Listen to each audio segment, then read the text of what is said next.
What's up, YouTube? So I had the honor of catching up with Miguel, aka Lunatica. I know a bunch of you guys have been asking me for various, sound design tutorials and all sorts of things from his sounds. So I thought it'd be cool, to get him actually on the show, considering, there was that kind of line of contact. If you guys missed the previous video I did on his sound pack with Sound Directive, I'm going to post a little link over here to where you can go check that out, because there's a discount for that, discount code for that video as well. So definitely go check that out. So we discussed a bunch of things beyond the sound pack. We spoke for quite a while. I did have a couple of technical difficulties with recording, my conversation on my end for a little bit of it. But I mean, who wants to listen to me ramble anyway? So I did edit in, his side of things at the end of the video. So yeah, if you're a little bit confused as to the timeline of things, that is kind of what happened. But anyway, let's dive into the conversation. It's something that I heard in another podcast. A question come up that I think is actually super interesting that I want to ask anybody that I have on this kind of show or whatever it is. What would you say to you is the definition of creativity? Creativity definition. Yeah. For me, it's bringing something to life somehow. You make something born, no? Essentially, in all kind of art, I mean, even whatever creation. That's my feeling. More like if you want me to develop it, I could, but mainly I think that's a good point. Yeah, it's interesting because a lot of the time, when that question comes up, it's got to do with bringing something to life or creating something out of something else, and I think it's super interesting when, especially people who create sound packs and that kind of thing, have that kind of outlook on creativity, because you're supplying something for the artist or the viewer or the user to create something themselves out of, bring something to life. And I think that is, creating this type of thing is almost the seed of creativity. If we look at creativity in terms of bringing life to something, and I think that's super interesting. And I agree with you. And also I would like to say, I think it's important to be aware about creation. I think it doesn't start, it starts in your mind, and then you give the execution and you bring it to the physical form, let's say in audio, in video, painting, whatever. Okay. But I think it's very important to have this into account, that it starts in your mind and not necessarily is gonna be there when you give it shape. I mean, even if you don't bring it to shape, it's already there, and the art is in you. Once you are aware of this, of whatever, that is the process. It starts in your mind, then you bring it or not. But I think all the universe it starts there and resides there. That's my feeling somehow. I'm trying to explain the best I can, but that's my feeling. Yeah. No, I totally agree. So do you have hobbies outside of producing music? Gardening, cooking? Yeah, I like cooking. I like reading. I read quite a lot. Some seasons not so much, but then I go back again and I read a lot. Mostly I love to be with people and have a nice time, sharing whatever, a conversation or some likes in between, whatever, I love music. Mostly all my life I have been, since I was a kid, involved in electronics. So I was not much a guy about bands and other styles. Or I'm last years only getting into this, so I'm opening my spectrum, let's say. But yeah, mostly these are my hobbies. So electronics, as in like building circuits and that kind of thing. So you could potentially build your own synth if you wanted to. Is that kind of electrical? In what sense? How you mean building your own synth? Like a synth module or something like that, You would be able to work it out. Probably much better, much better than I, who doesn't have experience. Yeah, well, I'm not so sure. You know, I was interested in going deeper into that, but I gave it a pause. But I was interested to dig a little bit and create something like that, you know. Maybe in the future, who knows? If you could go back, say for example, to, you said you got into electronic music around 2000, or would you say you got more into production at the Lupin stage? Were you more DJing back in the 2000 era? The thing is, I started with music at 2000, and I started with techno. I spent 10 years with techno. Was that producing, or was that mainly DJing? Or? Then I started DJing, and then 2004 I started producing techno. Okay. And I don't know if I told you before, but I had a record label called Vinyl, you know. Yeah, yeah. Did I tell you before?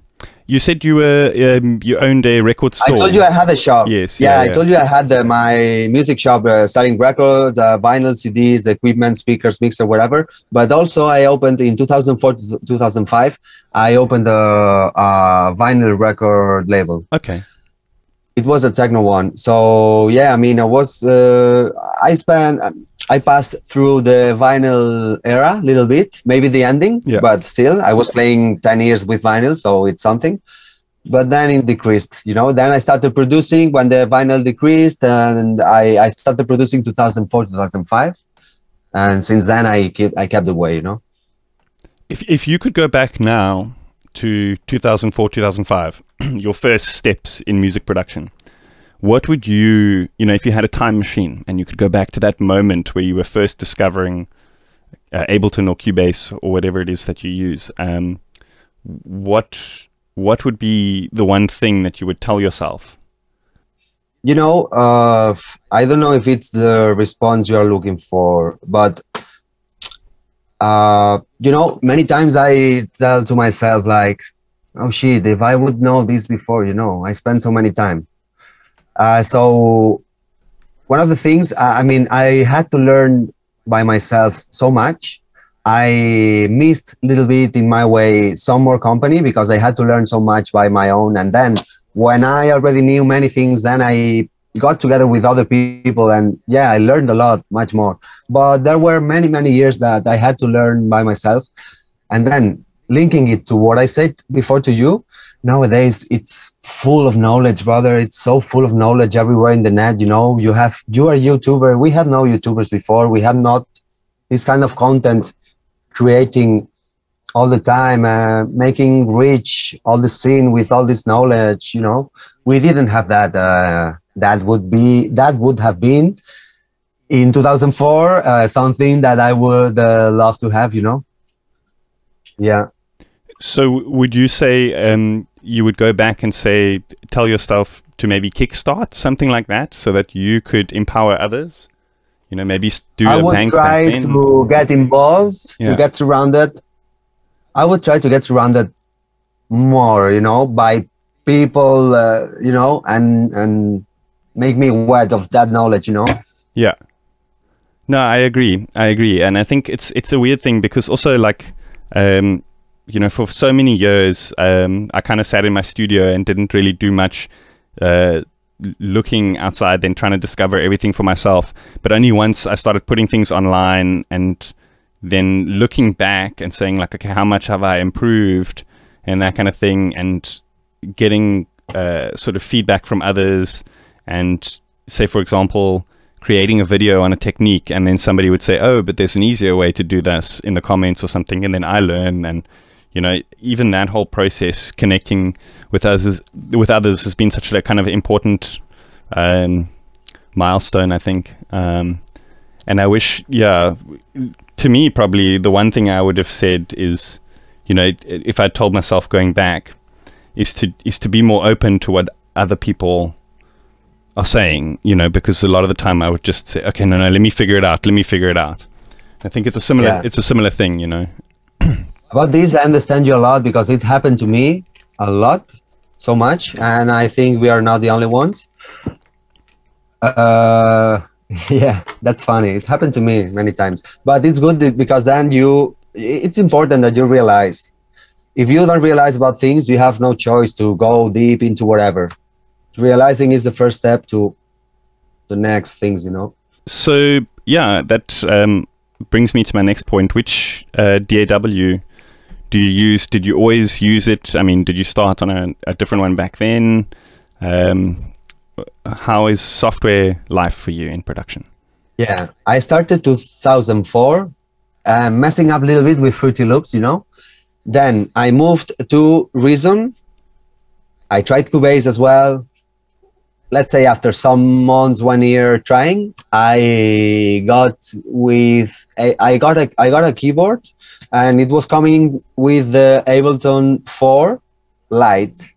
Okay, the reduced version. Okay, so from there, I started with Ableton, and I kept it. I keep with it still nowadays. You know,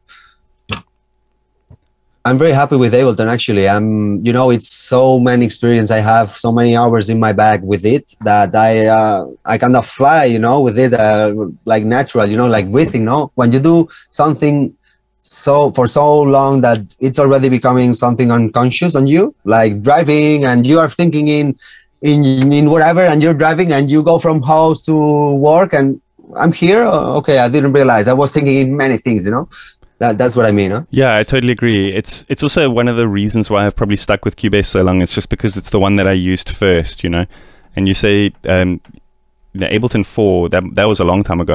I remember it was. I think the first time I also got with a keyboard or something. It was a copy of Ableton 4.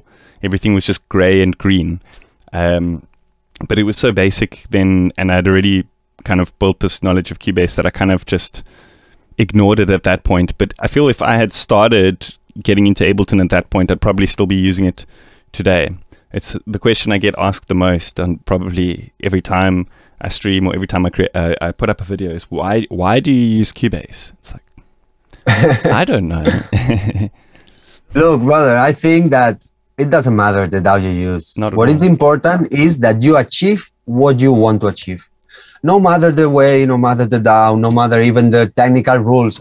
For me, I love this golden rule about sound. You know, if it sounds like you want, the way you took doesn't matter. Doesn't matter, really doesn't matter. Maybe there's some kind of, let's say, how can I say, rules, you know, like compressor, you never go more than here in threshold, or you never, these kind of things, you know, these kind of things, we all have our own, these kind of things, you know, but sometimes it's important to take this into account. It's very important.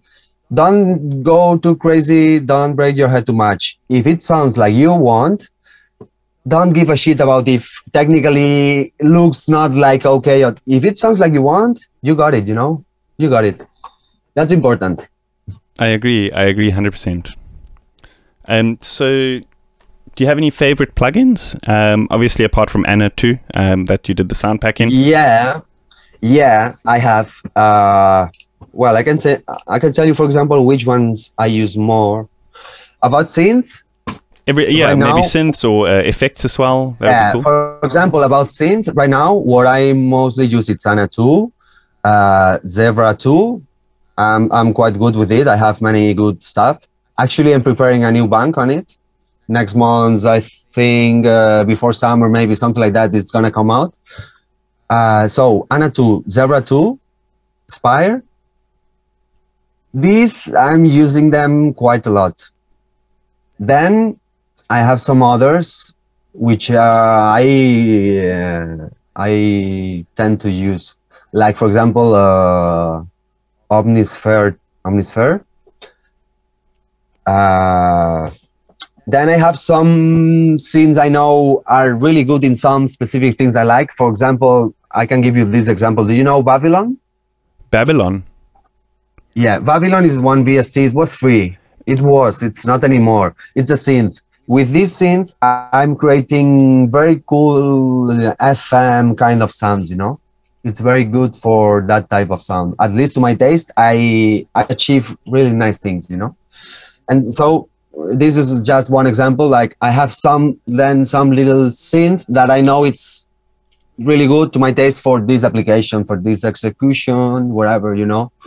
I kind of like sometimes having plugins which are very specific, because often I find I guess it depends what type of mood I'm in, but you know, sometimes if something is too expansive, I end up you open the plugin, you kind of don't know where you want to go with it. But for example, something like which you know is very good at FM sounds, you open it up and you know, okay, now I'm making an FM sound. And if something's really good at like acid sounds, then you know, okay, now I'm going to make an acid sound with this, you know. It kind of just allows you enough freedom to do that sound, but then fine tune it to its best degree. Obviously, I love stuff like Faceplant and Serum where you can do everything, and Vital and stuff where you can do everything. But having stuff which is specific to specific task is actually a very powerful thing for a sort of healthy creative workflow, because it allows you to say, for example, you're sitting and creating a track, just on the moment you think, I want to use Vavilon, and then you put it in, create an FM sound, and then you move on. You don't end up messing around with all the different parameters that the synth can offer, which is often a dangerous thing for creativity. You know, as much as you can do anything you want, you get this this kind of like overwhelming feeling when there's too many options, you know. Yeah, I understand. I agree. Yeah.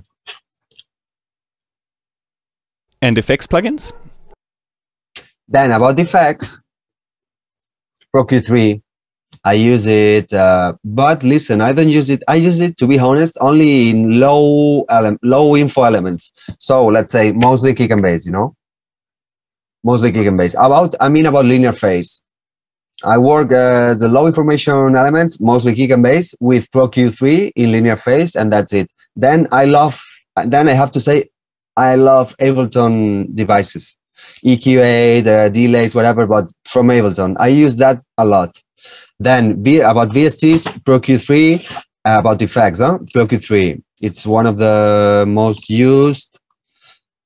Then, let's say I have, for example, for glitching or effects stuff, you know, I have some favorites, like, for example, the glitch, but the glitch, the old one, you know, the first version, you know, glitch 1, not glitch 2. Yeah. I like also glitch 2, but glitch 1 has some specific algorithm, some specific stuff, which I like. Then I like the fact with that one where it had the yellow one where you could speed up the retrigger.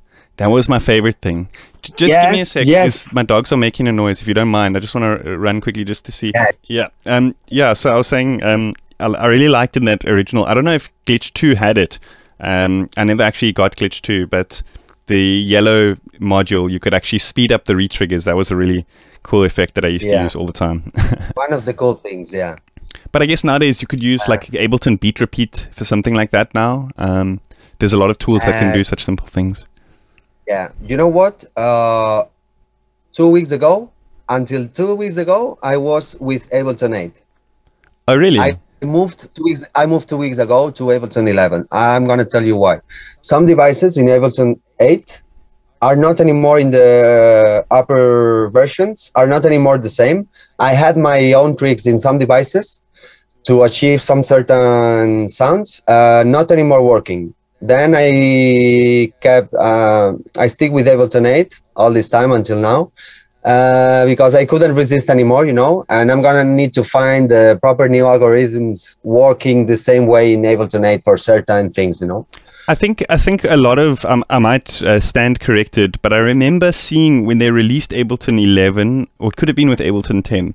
My memory is not the greatest, but I do remember them saying like something about how they've created like a backward compatibility with a lot of their native devices. So I think, for example, I might be wrong, but I think the compressor was the big one that changed. That like that there was a big audible difference. It was much cleaner or something.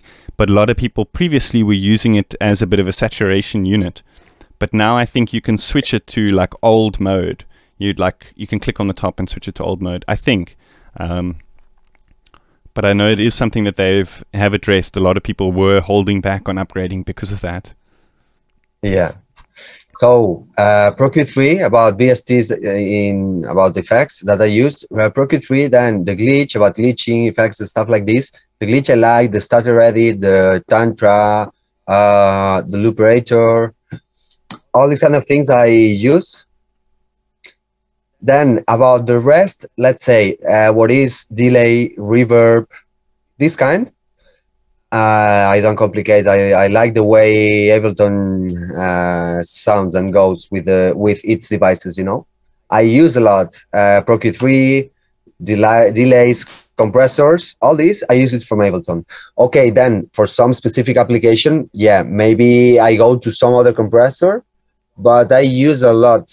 Like hell, the Abletons, you know. Yeah, I agree. A lot of the time, especially with things like a simple compressor or an EQ, unless you're looking for a really specific tone from compression or something, then often just the built-in ones from the DAWs, they perform so well. And the nice thing about having that is the project is always going to be compatible. You know, sometimes I'll forget about a project for a few months, and Windows will update and I'll forget about a plugin, and I'm like, okay, let me work on this project, and I open it up and 10 plugins didn't load because I haven't updated them, you know. And it's a buzzkill to that kind of creative burst where you want to do something now and 10 plugins don't work and the project doesn't sound like anything like it did. And the cool thing about mainly using, for the important things, like mainly using DAW, built-in DAW effects, is you kind of avoid that a lot of the time. Yes, that's interesting to have it in mind, you know.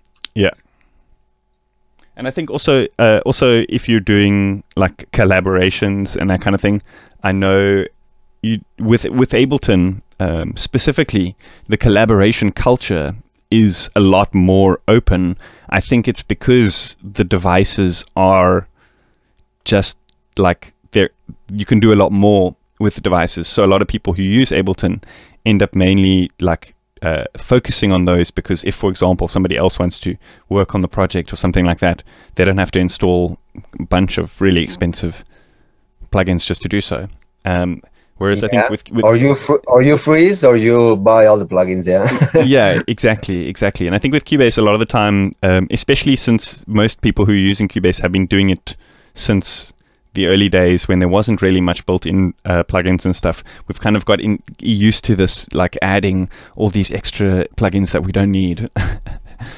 It's pretty crazy. I had a lot of that. Yeah. I mean, all what I'm telling you, I'm coming from many experiments, stages, you know. Yeah. Obviously, I worked with many VSTs in compressors, in EQs, in delays, you know. But not anymore, because I realized I love the way they sound, Abletons, and it's less CPU. It's, I don't know, I make them sound the way I like, so I don't complicate, you know. Yeah, it's something that I often stress like a lot in my kind of sound design stuff, is that most effects are based around very simple building blocks of either a filter or a delay. And if you've got those two, you can actually create any effect on the market if you just know how they've routed the delays and those filters. It's all just based on that, like chorus, flanger, filter. Okay, obviously, like with saturation and stuff like that, there are certain like EQ things which are being added in. But again, that's like, you can do that with like a filter, adding notches and that kind of thing. So yeah. I think if you understand what the power, like the kind of if you understand what the strengths of certain plugins are and you know how to use them, it'll be better than having every single plugin on the market, and much cheaper too. For sure. Yeah, for sure. I'm not sure if I read this somewhere, but you also do one-on-one lessons, am I right? Yeah. Well, I don't know if I told you before, but when you asked me about my roots, when I started, I told you about my record shop I was running, from 2000 to 2010. No, from 2000. I opened at 2004, and I closed 2012. Okay. I told you was selling vinyl, CDs, equipment, speakers, decks, mixing, whatever. But I forgot to tell you, I had some kind of room stage. I had two, one for producing, one little studio, and one for DJing, one kind of proper DJing stage. Okay. Then I was teaching, I was doing classes. I was professor for both things, you know. I was teaching for producing and I was teaching for DJing. In that time, it was DJing with vinyl, okay? So I was teaching with vinyl.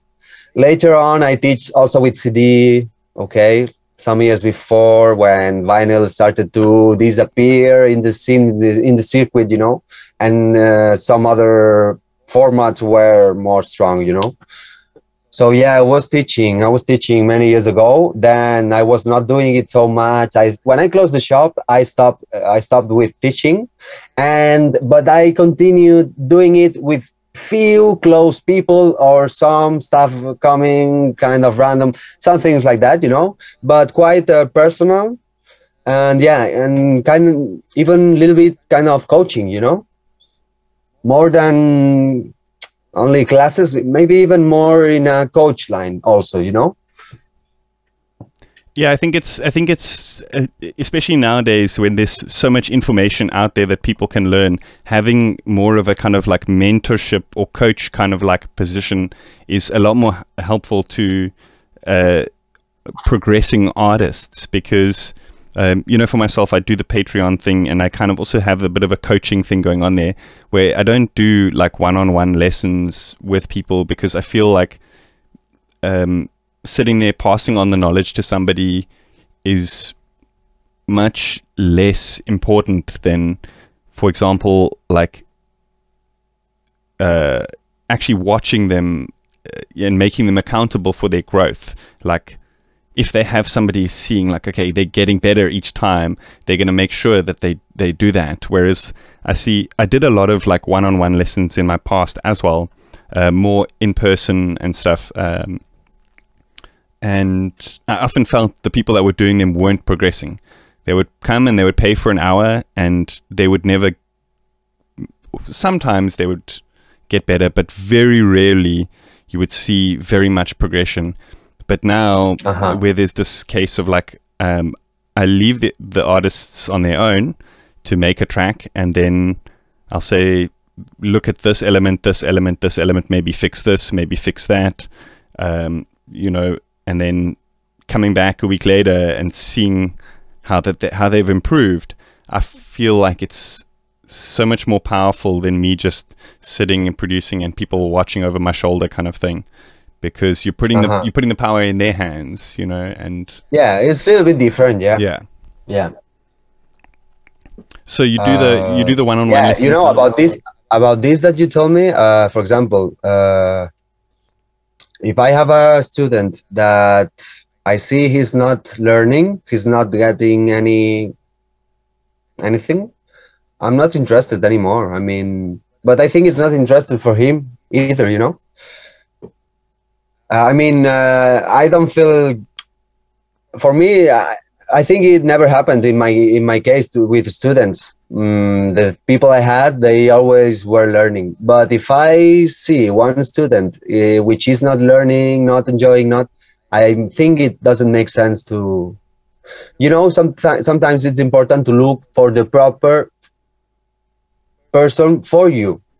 I agree. Because maybe the person is good, but the way he explains or the way he mentally plans explaining whatever, maybe it's not so proper for you. So maybe it's a good guy, good knowledge, but maybe other person is going to be more proper for you, you know? Yeah, I agree.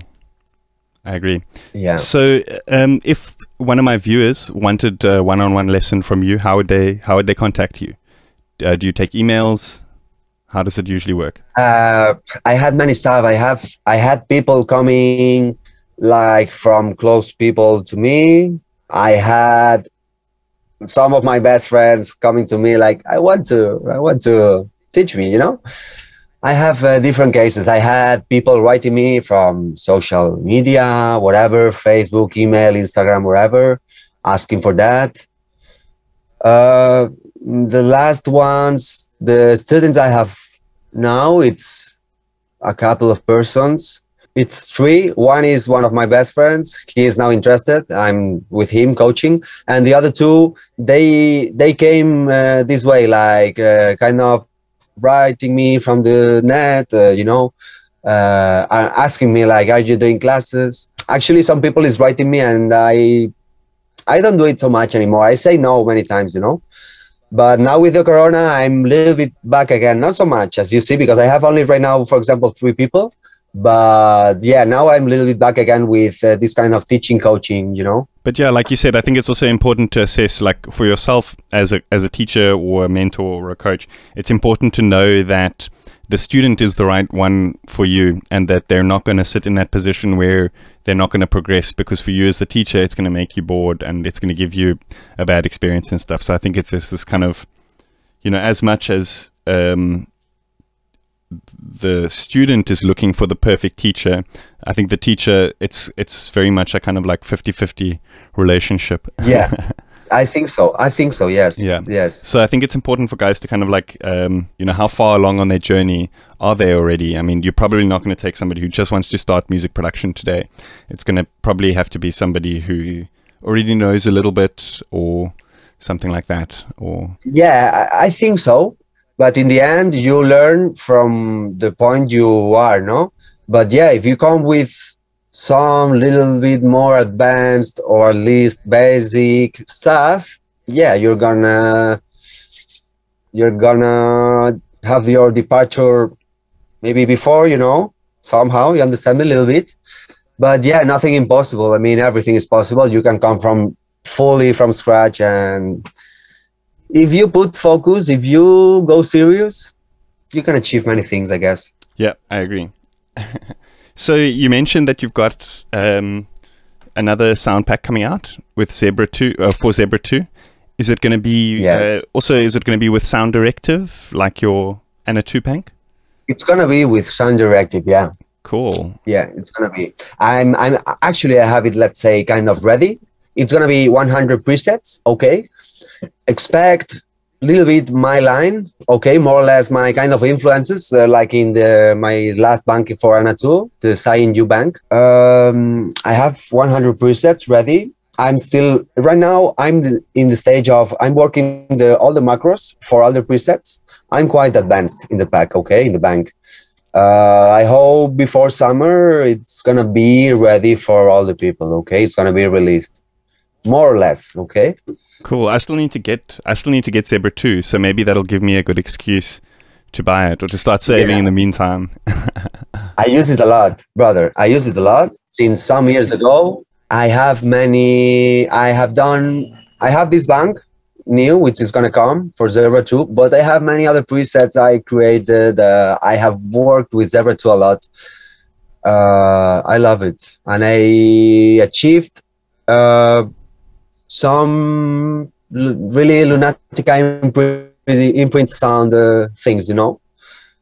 It's one of my tools for sure. But I mean, I'd love to have a look at some of the stuff. Do you want that we try? And if it's not working properly, we leave it. I don't know. Just ideas, huh? Yeah. I think that'll be great. You drive me. You drive me. I'm open, but just ideas. I think that'll be great. Can you share screen on your side?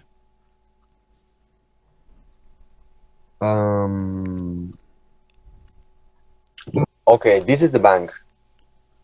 Then I have created 1, 2, 3, 4, 5, 6.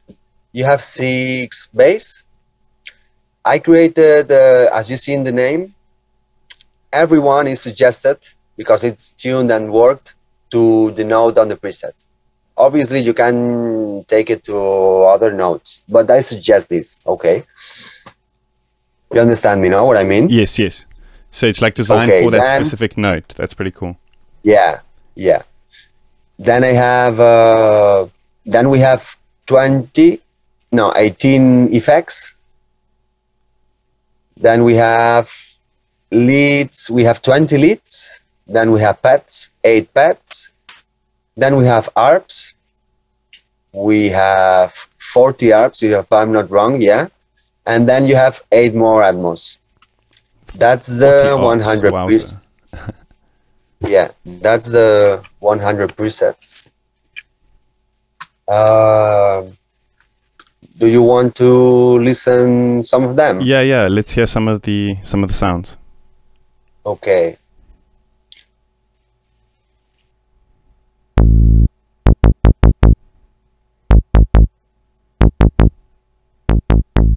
Different click, different behavior a little bit, different color, you know, a little bit to cover different applications. Then we have some effects.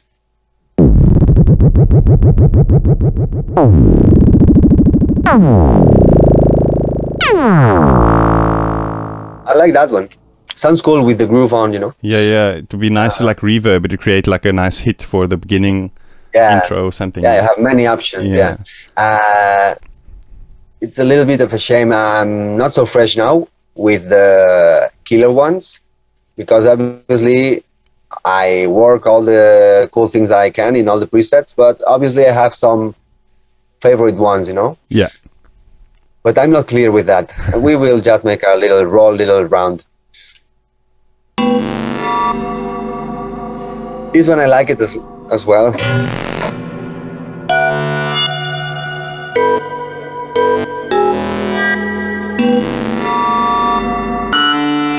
So it's got some randomization on it, or so it's like different sound each time. Yeah, mostly it's enveloping, linking. Its envelopes are linked with some of the oscillator synthesis parameters. I know, depending on what effects I work, I know some certain parameters which really react in a nice way with it, you know. Okay, some others randomly.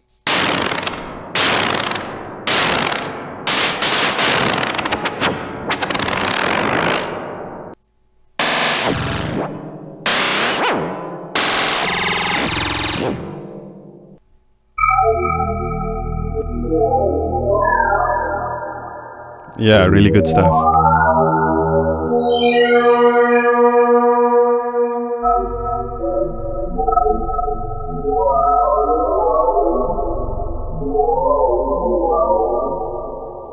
Darkish, you know, a little bit more mystery, something like that, you know.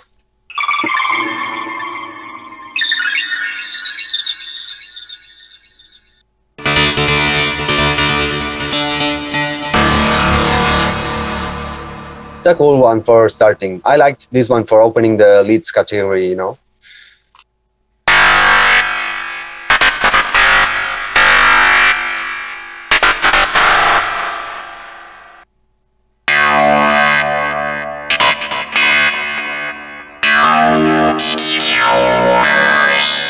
This one for mellows I like, and higher octaves work really nice as well.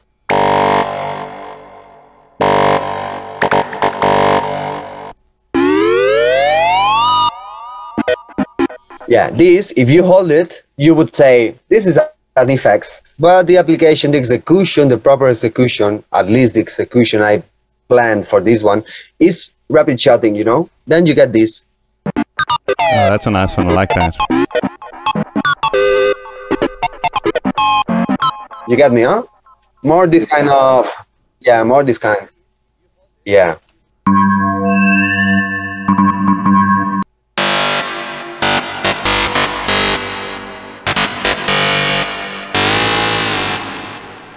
Kind of electric FM.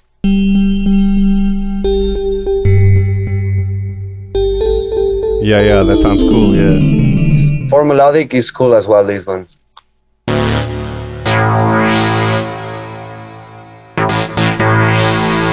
I call this type of behavior more like a tubular synth, you know? In this octave, if you go down, it's also more atmospheric, maybe. If you go up, it could still be applicated at some elements, I guess. Yeah. Okay, some leads. If you want, we go to pads.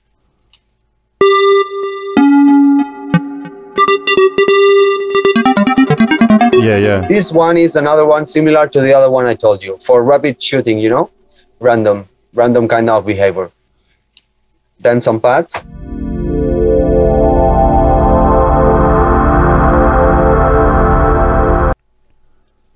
That's let's sweet, do some pads.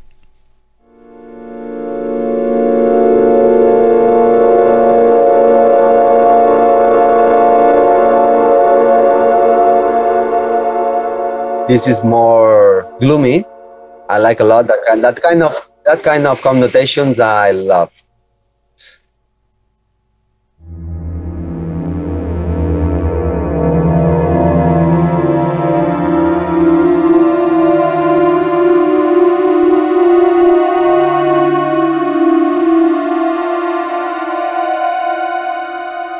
Yeah, it's deep stuff, yeah.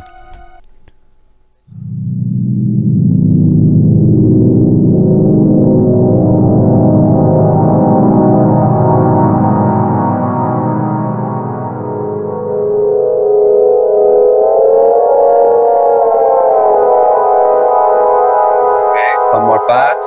Then this is something cool. To be honest, when I finish the bank, I'm gonna place the arps the first, because arps, it's always something that it's hitting you very nice in the beginning, you know? Yeah, absolutely. And a lot of people, like when they go into sound packs, the first few sounds, they like judge what the sound is.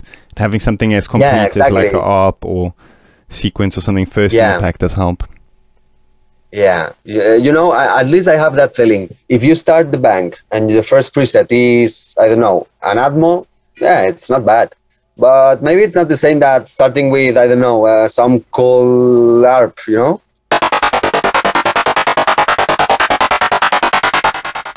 Not the same, you know? Yeah.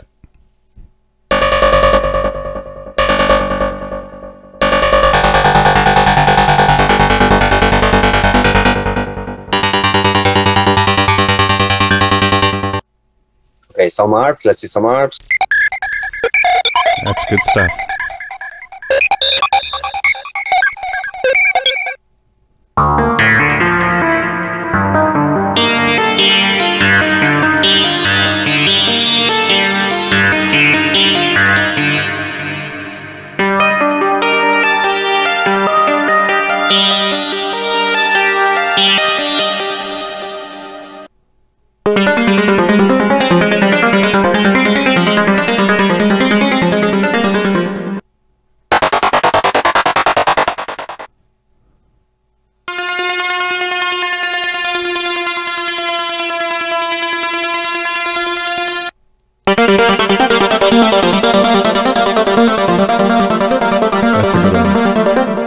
This one is a little bit more epic touch, you know? Yeah. I try to cover some different ranges. I don't try to cover what I don't like, that I don't do it. But from what I like, I try to cover different range, you know?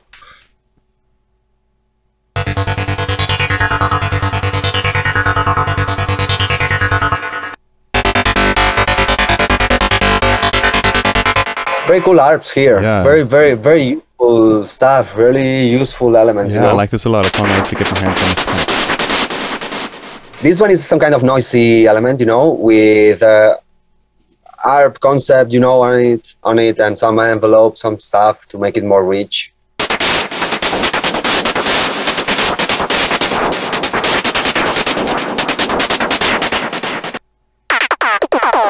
Thumbs up.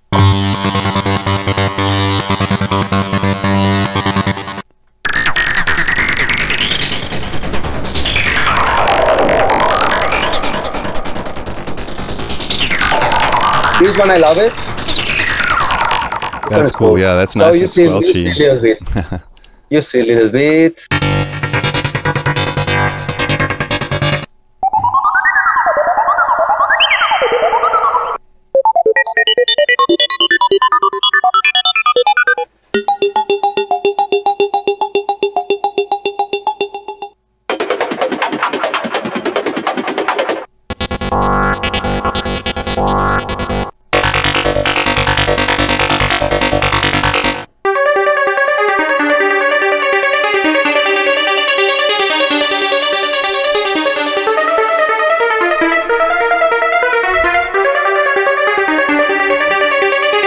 Yeah, that's very good. It's some kind of melodic path that I like, you know. Then some few Atmos in the end. Cool. Yeah, I think that gives us a good taste of all the stuff that we can. Yeah, it's a good. Yeah, it's a good taste. I think it's a good overview, a little bit to have an idea of what is gonna come. You know. Absolutely. It's a thing. It's a funny thing. I've actually had a request for sound design tutorials for your tracks quite a few times, and quite a few people have contacted me to say you should chat to him and stuff. So I'm glad to actually finally get people told you. Yeah. People told you, really. Yeah. Quite a few people. Yeah. I'm happy for that. I'm always happy to know people is interested in the work I do. You know. Yeah. I'm happy to give my viewers like what they're asking for. So. I mean, it's because in this track I'm doing, it's some of the elements of the Sign You Bank from Ana 2, you know? Oh, yes. And even some of the preset quite the same as it was. So, I mean, it's a good example. I dare to do it like this because it's my bank, you know? If it was not my bank, I would not get the preset like it is, you know? Yeah. Maybe I would not be so brave, you know? Yeah, I know what you mean. I'm the same. Yeah, looks like. Yeah. Then do you wanna? What you can do is you can send me the wave of this track, and then I will put it into the video. But we can run through it. You don't have to record it. You can just render the wave out. You know my bank a little bit. Are you familiar with it? Yeah. Ana 2 bank. Yeah.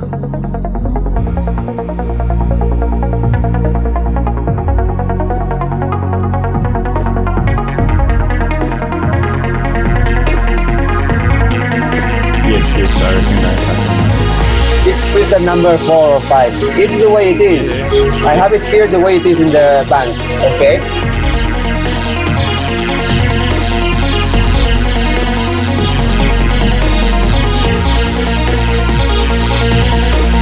Yes, I recognize that one. You know, my idea was more like showing you a little bit this, then explain you that here I have only one element mostly, and is one Atmo from the bank called Poison Perception. Then in the next block, I don't have much. Yeah, notice that I have small things appearing as a transition concept, okay? But I have mostly, I want to get to the point that less is more, and to know to create this less is more, you know? To know to nail it, you know? If you notice here, I have mostly this element principle. I'm giving the importance to this element mostly. Then I come with little bit heads, and I drop with little bit heads, and again, not much going on. Only this element mostly, and some company with it transitioning, you know? Then I come here, and again, not much. Actually, if you look the track, if you rest these 3 tracks, 35 tracks I have. Yeah. Okay, I see what you mean. Yeah. You've explained it very well. That like you've managed to like fill up the parts with just singular elements, which is Okay, and then I come here, and I really here I prepare really. I tense it. I really do a rise vibe, and then here I unleash all the tension, you know. And again, not much going on. I mean, this is principle, not yet, because this is gonna appear here. But then it's mostly this again, you know, and then preparing to this drop. This is announcing, okay.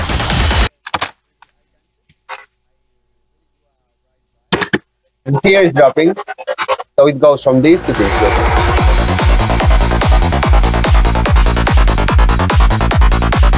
Understand? And then I prepared the last block, which is gonna prepare the break. And again, I need to insist. One element, and this is a little bit in the back to push, to help. Okay, a little bit. But this one is the principal element here in this part. You will see. Okay.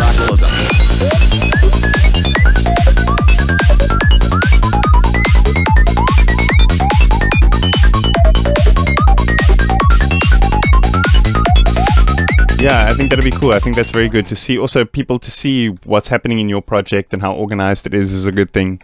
Yeah, no, I think we're done. I've wasted enough of your time. You've given us plenty of good information here to work with. Yeah, so thank you so much, and hopefully I'll chat to you again when the Zebra pack is out. Hopefully I'll do a little video on that as well, if I do manage to get Zebra at that point. But yeah, thank you so much for your time. It's my pleasure. I'm really happy. It's the first time I do this with, let's say, a YouTuber, this kind of thing. And my support, because it's my support for you, because I like that, you know, people being brave to do this kind of things. And then it's cool for me because it's my first time doing this kind of thing, and I think it's really interesting, you know.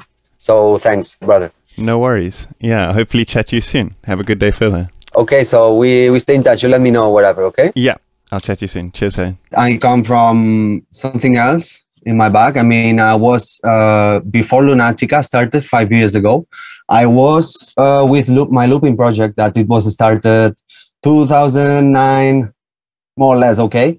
But before that, my roots come from techno. I started with music in year 2000.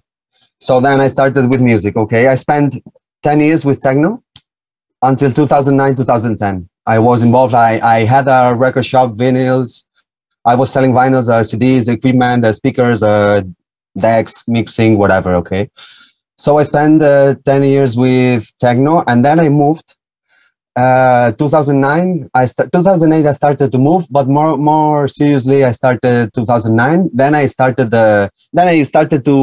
was my first step into the Psy, you know. Then I created this progressive trance, my project Looping, which was the first thing I created about trance. Then I spent like from 2009 2010 like 6-7 years until 2015 2016. Then I created Lunatica. It comes from especially one edition in Boom that we went there, and I was quite highlighted, quite touched with the sounds in that year, in that festival. I was quite touched. That was the reason I wanted to start more psychedelic. I'm trying to go from progressive to another more psychedelic stage, you know. That was the creation of Lunatica. And then that's why, I mean, it's not that I just came here and appeared and, no, I have some background. This is more or less my background, yeah? Yeah, when I was 19, I was studying. I was 18. I started a degree in electricity. I got 19. Then suddenly one chance appeared about getting one store that was selling, kind of trespassing, you know. Then me and one friend, we decided to get into this new project. We opened this shop together. I was with him 1 year, but then then we split. It was alone. I was alone all the time from there. So I spent like 8 years in this shop.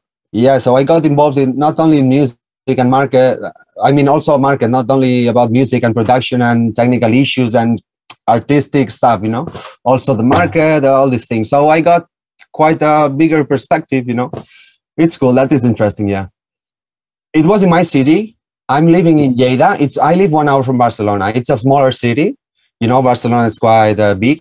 I live 1 hour from Barcelona in a much smaller and relaxed city, you know. It's kind of a big town, you know. Not even city, you know. Yeah, 100,000 people, you know. Yeah. I was playing vinyl actually for 10 years. I was playing vinyl from 2000 to 2010. Then I moved because trance was already more into CDs when you were playing, not vinyls anymore in that stage, I guess, you know. Yeah. Well, about techno, I'm done. About progressive, for example, my looping project, it's a little bit on stop right now, especially because of the situation. But before Corona, it was already a little bit stopped because I was really, you know, Lunatica was hitting so hard that I wanted to focus fully in that. So I have it in a pause a little bit, you know. But about techno, yeah, I'm done. I did what I did already, what I had to do, and I learned what I had to learn. So yeah. Let's say, you know, I told you I had my shop for 8 years, more or less. Then I closed my shop in 2012. So let's say from then, I have been fully living from the music, you know. Before it was from the music and the shop, which was a music shop, yeah, all this music. But, you know, from then it was only with the music fully, more like full music income, you know. Yeah, me the same. My my answer would be the same. I mean, yes, but yes, but you know, because I'm having some entries, but I think my feeling is that it's not yet so stable the thing as to go with these things. You know, I'm having some entries, but I'm not so sure yet. But it's good that some more activity, some more movement is going on. I guess so. No, at all, brother, at all. I'm fully open to speak whatever you want. I'm fine with whatever, really. Actually, I found it interesting. I'm not clear. I mean, I'm not sure. Sometimes I think black, sometimes I think white. I don't know. I think it's taking too long. That's for sure, my feeling. I don't know. It's now more than 1 year that I'm not traveling. Artists and many people is not having the normal life, normal activity. Obviously, I'm looking forward very much to be back again. I don't know here about vaccine and stuff. It's going slow as well. At least in Spain, I can tell you for sure. We are 4% only right now with the vaccine. You know, it's going slow. I know. Well, I don't follow much the news. I only follow them specifically, and I don't trust them 100%. Okay, I just to see the path, you know. But yeah, that's my feeling a little bit. Also, something an interesting point. It's that, for example, now that you're speaking about my bank, a good point about all this for producers, especially for more newcomer or mid-stage producers. You have many banks now because of the corona, you know, because artists, we now need different incomes, and I don't want to go to work in building, you know, so I try to keep in my line, no, close to music, no. Then, for example, I tried to do this bank. I did this bank. It's helping me to survive economically during all this corona, all the stuff. No gigs, no income, no normal income, gigs and stuff. So it's good. It's good for producers. You know, I mean, 10 years ago, I would kill to have these kind of banks we have nowadays. You know, I mean, this is a very good point for producers. You know. Awesome. I hope you guys enjoyed that. Let me know what you think in the comments. I'm going to be posting links to the various stuff which we discussed in this video down below. So yeah, definitely go check the description to check out more in case you kind of missed something during the conversation. Anyway, thank you for tuning in. Hope you guys enjoyed that. See you guys next time. Cheers.